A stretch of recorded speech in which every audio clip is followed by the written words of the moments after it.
하나님께서 오늘 또 새날을 주셨습니다. 하나님 앞에 감사 기도함으로 나아가도록 하겠습니다. 하나님 감사합니다. 새날을 주시고 오늘 또 하나님의 말씀에 귀를 기울입니다. 우리에게 말씀하여 주시고 하나님의 말씀에 순종하며 살게 하옵소서. 생명과 호흡을 주신 것 감사합니다. 주의 영광을 위하여 사는 하루가 되게 하옵소서. 예수님의 이름으로 기도합니다. 아멘. 찬송하시겠습니다. 너 시험을 당해. 찬송합니다. 너 시험을 당해. 너 시험을 당해 범죄치 말고 너 용기를 다해 곧 물리쳐라. 너 시험을 이겨 새 힘을 얻고 주 예수를 믿어 늘 승리하라. 우리 구주의 힘과 그의 위로를 빌라. 주님 내 편에 서서 항상 도우시리. 내 친구를 삼가 잘 선택하고 너 언행을 삼가 늘 조심하라. 너 열심을 다해 늘 충성하고 온 정성을 다해 주 봉사하라. 우리 구주의 힘과 그의 위로를 빌라. 주님 내 편에 서서 항상 도우시리. 잘 이기는 자는 상 주시리니 너 낙심치 말고 늘 전진하라. 내 구세주 예수 힘 주시리니 주 예수를 믿어 늘 승리하라. 우리 구주의 힘과 그의 위로를 빌라. 주님 내 편에 서서 항상 도우시리. 아멘. 하나님의 말씀은 계속해서 구약성경 출애굽기 28장 1절부터 14절 말씀입니다. 출애굽기 28장 1절로 14절 말씀입니다. 어제 말씀까지 하나님께서 성막과 도구들을 만드는 데 대한 가르침, 말씀을 주셨습니다. 이제 성막에서 사역해야 될 이 제사장, 그 제사장들이 입어야 될 그 예복에 대해서 오늘 하나님께서 이제 말씀을 주십니다. 하나님은 이 아론, 그리고 아론과 그의 아들 나답, 아비후, 엘르아살, 또 이다말을 제사장으로 세우도록 하셨습니다. 제사장들은 처음부터 아론과 그의 아들들에게만 일임된 직분이었습니다. 제사장직은 아론의 자손들에게만 혈통적으로 전승하도록 했습니다. 성막의 터가 커튼과 휘장 등으로 보통 땅에서 구분되게 하셨죠. 그런 것처럼 일반인들의 옷과 제사장들의 옷도 하나님은 철저히 구분되게 하셔서 예복을 지어 입도록 했습니다. 아론이 입게 될 옷은 대제사장의 예복입니다. 일반 제사장들의 옷과 달리 대제사장의 옷은 금색을 많이 활용하여 화려하게 만든 특징을 보이고 있습니다. 먼저 오늘 본문에서 28장 1절로 5절 말씀은 전반적인 이 제사장들이 입어야 될 예복에 대한 전반적인 소개를 하고 있는데요. 하나님의 말씀을 읽도록 하겠습니다. 너는 이스라엘 자손 중 네 형 아론과 그의 아들들 곧 아론과 아론의 아들들 나답과 아비후와 엘르아살과 이다말을 그와 함께 네게로 나오게 하여 나를 섬기는 제사장 직분을 행하게 하되 네 형 아론을 위하여 거룩한 옷을 지어 영화롭고 아름답게 할지니 너는 물은 마음에 지혜 있는 모든 자 곧 내가 지혜로운 영으로 채운 자들에게 말하여 아론의 옷을 지어 그를 거룩하게 하여 내게 제사장 직분을 행하게 하라. 그들이 지을 옷은 이러하니 곧 흉패와 예봇과 겉옷과 반포 속옷과 관과 띠라. 그들이 네 형 아론과 그 아들들을 위하여 거룩한 옷을 지어 아론이 내게 제사장 직분을 행하게 하라. 그들이 있을 것은 금실과 청색, 자색, 홍색실과 가늘게 꼰 배실이니라. 이렇게 말씀합니다. 하나님은 모세에게 이스라엘 자손들 가운데서 아론과 그의 아들들을 불러내 제사장 일을 맡기도록 하셨습니다. 역대상 23장 13절에 아론은 그 자손들과 함께 구별되어 몸을 성결하게 하여 영원토록 심히 거룩한 자가 되어 여호와 앞에 분향하고 섬기며 영원토록 그 이름을 축복하게 되었느니라고 말씀합니다. 아론의 아들들 중 나답과 아비후는 훗날 제사장직을 잘못 수행하여 죽게 됩니다. 이렇듯 이 제사장의 위치, 직분은 매우 중요합니다. 이스라엘 백성들을 이 대신해서 하나님 앞에 나아가 제사를 수행하는, 그 때문에 굉장히 거룩한 성직입니다. 근데 그것을 불건전하게 취급하고 하나님의 명령대로 행하지 않고 임의대로 하다가는 죽음을 초래하는, 이것을 성경에서 몇 군데 이렇게 우리에게 보여주고 있습니다. 나답과 아비후도 하나님 앞에 제사장직을 잘못 수행해서 죽게 된 대표적인 이 제사장이었습니다. 이 아론이 입게 될 옷은 거룩한 예복이라고 오늘 성경은 말씀합니다.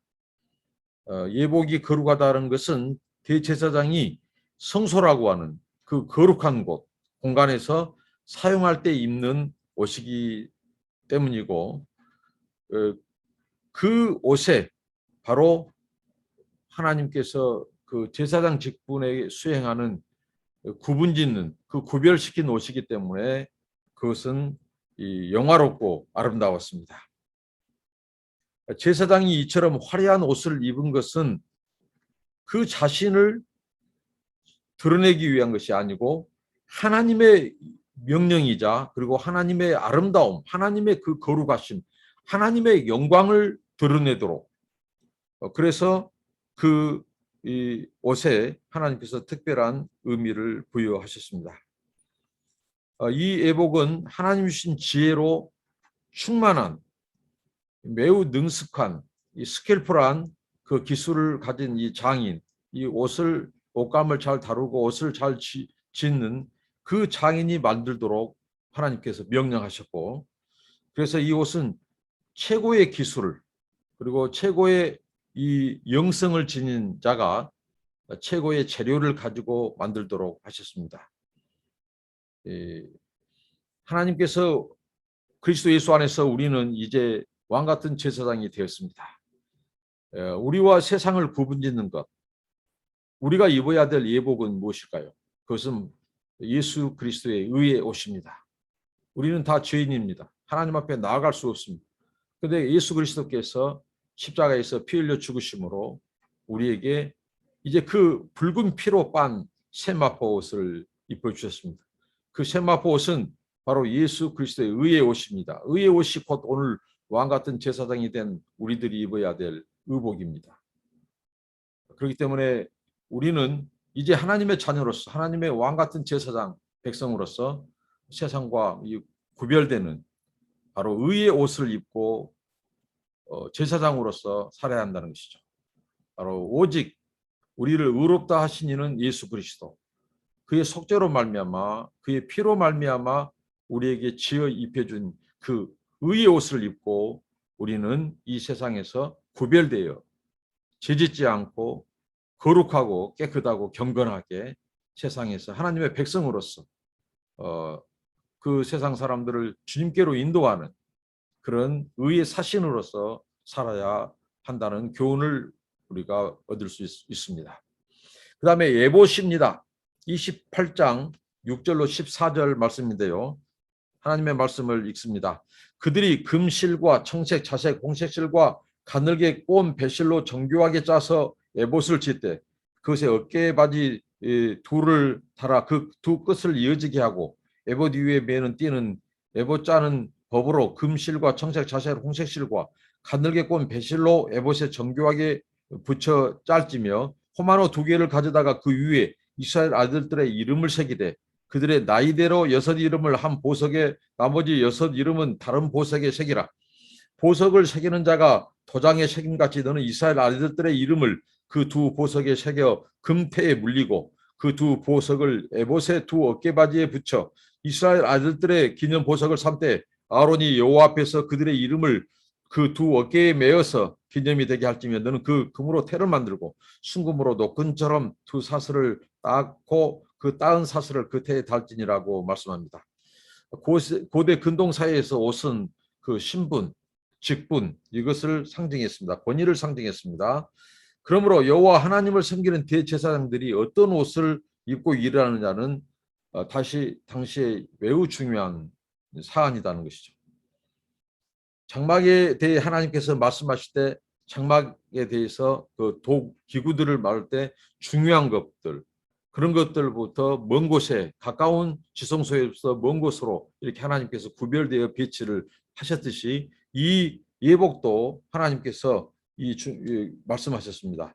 그래서 5가지 색깔을 하나님께서 이렇게 중요성에 따라서 색깔을 구분을 지었죠. 금실, 청실, 자주색실, 홍색실, 또 오늘 모시 이렇게 말씀합니다. 이 색깔들은 성막에서 사용되는 휘장을 만드는데도 이 실들은 사용되었죠. 성막이 세상 모든 것으로부터 구별된 것처럼 이 제사장들의 옷도 다른 것들로부터 구별되도록 하셨습니다. 제사장의 이 거룩한 옷은 아름다움과 영광에 초점을 맞춰졌는데 세상 그 누구보다도 제사장이 거룩하신 하나님의 영광과 그 존귀함과 아름다움을 반영하도록 이 예복을 하나님께서 구별짓도록 하셨다는 것입니다. 계속해서 이 본문에 예봇의 양쪽 어깨에는 보석이 있었음을 성경은 10절에 말씀하죠. 이 보석에는 야곱의 12아들의 이름이 새겨지도록 했습니다. 역사가 요세푸스는 가장 나이가 많은 6명의 아들의 이름이 오른쪽 어깨의 보석에 나머지 6명의 아들의 이름은 왼쪽 어깨의 보석에 새겨져 있었다고 주장합니다. 예봇은 성경에서 자주 언급되는 물건 중에 하나인데요. 어떤 경우에는 우상 숭배와 경건치 못한 신앙을 유발하는 것으로 사용되었습니다. 대표적인 것으로 이 사사기에서 나오는데 이 기드원이 미디안을 치고 거기서 취한 그 물건들 중에서 그 금을 가지고 이 에봇을 만들죠. 그래서 백성들이 그걸 가지고 이제 우상을 숨기는 하나의 음란한 행동을 하도록 유발시키는 요인이 되어서 그게 바로 기드원과 그 이스라엘의 올무가 되게 하는 것으로 이제 그런 일이 있었습니다. 그리고 성경에 다윗이 하나님의 뜻을 묻는 도구로 사용하기도 했습니다. 아비아달 제사장을 통해서 그 에봇을 가져오도록 해서 다윗이 이제 이 사울이 자기를 해치려고 한다는 그 계략을 듣고 하나님 앞에 그 에봇을 가지고 하나님의 뜻을 묻습니다. 그일라 사람들이 이 다윗을 사울에게 나를 하나님 다윗 사울에게 붙이겠습니까? 안 붙이겠습니까? 사울이 저를 해하려고 내려오겠습니까? 안 내려오겠습니까? 물었을 때 하나님께서 사울이 내려올 것이다. 그리고 그일라 사람이 너를 사울에게 붙일 것이다. 이렇게 해서 베이비토록 하셨다는 거죠. 하나님의 뜻을 물을 때.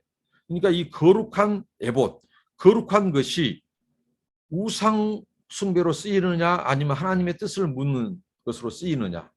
하나님이 우리에게 주신 거룩한 도구들, 하나님이 주신 이 거룩한 것들을 우리 인간이 잘못 사용했을 때는 그것은 우상 숭배가 되고 심판이 따르고 죽음을 초래합니다. 그러나 하나님이 주신 그런 의도대로 원래대로 하나님의 이 구별, 세상과 구별되고 거기에 맞는 도구로 사용할 때 그것은 하나님의 뜻을 우리에게 알게 해주고 또 구별시켜주고 우리를 겸비시켜 주셔서 세상에서 승리하도록 하고 하나님의 말씀, 하나님의 제사장으로서 뜻을 수행하도록 하고 하나님의 뜻을 구별해서 백성들에게 알리고 또 죄를 멀리하고 하나님의 거룩한 이 뜻을 수행함으로써 하나님께 영광 돌리는 그런 도구들로 활용되었습니다. 오늘 우리 삶 속에서 하나님 주신 은혜, 하나님 주신 이 거룩한 것들을 나의 목적, 인간의 그런 이기적인 그런 욕심, 탐심을 채우는 대로 활용한다면 그런 것들은 모두 다 이 우상 숭배가 되고 그것은 죄가 됩니다. 그러나 하나님이 주신 것들을 소중히 여기고 거룩한 것을 거룩한 것으로 구별지어서 우리가 하나님께 순종하며 행할 때 그것은 세상에 오히려 하나님의 영광을 드러내고 아름다움과 거룩을 드러내는 도구가 될 것입니다. 오늘 우리는 왕 같은 제사장으로서 우리에게 주신 하나님의 이 은혜, 그 영광을 이 값싼 은혜, 값싼 구원으로 바꾸지 않고 하나님의 이 거룩한 제사장으로서 우리가 구별되어서 하나님의 영광과 하나님의 뜻을 이 세상에 또 이웃들에게 드러내는 우리의 삶이 되기를 우리가 기도해야겠습니다. 기도하겠습니다. 하나님 감사합니다. 우리를 왕 같은 제사장으로 부르시고 세우신 아버지 하나님, 우리에게 예수 그리스도를 통한 의의 옷을 입혀주신 아버지 하나님, 이 옷을 더럽히지 않게 하시고 날마다 깨끗하게 주여 그리스도의 보혈로 성령으로 정결케 하옵시며 우리가 하나님의 영광을 드러내는, 그래서 세상과 하나님을 중보하는 하나님 우리 제사장 삶을 살도록 도와주시옵소서. 이 예봇을 가지고 악용해서 우상 숭배로 그런 사용했던 그 악한 사례들을 보면서 우리가 하나님이 주신 우리 거룩한 것들을 우리 인간의 탐심과 이기적인 욕심을 채우는 도구로 악용하지 않게 해주십시고 오히려 세상에 하나님의 영광을 드러내고 세상과 구별되는 그런 아버지 하나님 거룩한 도구들로 사용할 수 있도록 도와주옵소서. 우리의 삶이 하나님의 영광을 반영하고 하나님의 거룩과 아름다움을 세상에 드러내는 그런 왕 같은 제사장으로서 삶을 살게 하옵소서. 예수님의 이름으로 기도합니다. 아멘. 여러분들을 축복합니다. 감사합니다.